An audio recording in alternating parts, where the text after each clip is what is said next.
ദളപതി വിജയെ നായകനാക്കി എച്ച് വിനോദ് ഒരുക്കുന്ന ജനനായകൻ ചിത്രീകരണം പുരോഗമിക്കുകയാണ്. തമിഴ്നാട്ടിൽ സജീവ രാഷ്ട്രീയത്തിൽ ഇറങ്ങിയ വിജയുടെ അവസാന ചിത്രമായാണ് ജനനായകൻ ഒരുങ്ങുന്നത്.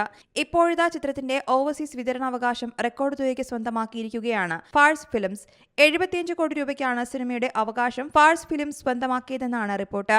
ഗൾഫ് ആസ്ഥാനമാക്കി പ്രവർത്തിക്കുന്ന ഫാഴ്സ് ഫിലിംസ് ഇന്ത്യൻ സിനിമകളുടെ വിദേശ വിതരണ രംഗത്തെ ഏറ്റവും വലിയ പേരാണ്.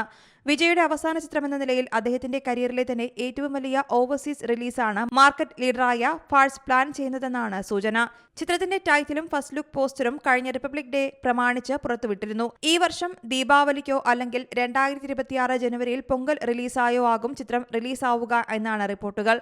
ബോബി ഡിയോൾ, പൂജ ഹെഗ്ഡെ, പ്രകാശ് രാജ്, ഗൗതം വാസുദേവ് മേനോൻ, നരേൻ, പ്രിയാമണി, മമിത ബൈജു തുടങ്ങി വമ്പൻ താരനിരയാണ് ഈ ചിത്രത്തിൽ അണിനിരക്കുന്നത്. KVN പ്രൊഡക്ഷൻസിന്റെ ബാനറിൽ വെങ്കിട്ട് നാരായണ നിർമ്മിക്കുന്ന ചിത്രത്തിന് സംഗീതമൊരുക്കുന്നത് അനിരുദ്ധ് രവിചന്ദറാണ്. ജഗദീഷ് പളനിസ്വാമിയും ലോഹിത് NKയുമാണ് സഹനിർമ്മാണം നിർവഹിക്കുന്നത്. News desk C Malayalam news. പുതിയ വാർത്തകളും വിശേഷങ്ങളും ഇനി വിരൽ തുമ്പിൽ. എല്ലാ ഡിജിറ്റൽ പ്ലാറ്റ്ഫോമുകളിലും ഇപ്പോൾ സി മലയാളം ന്യൂസ് ലഭ്യം.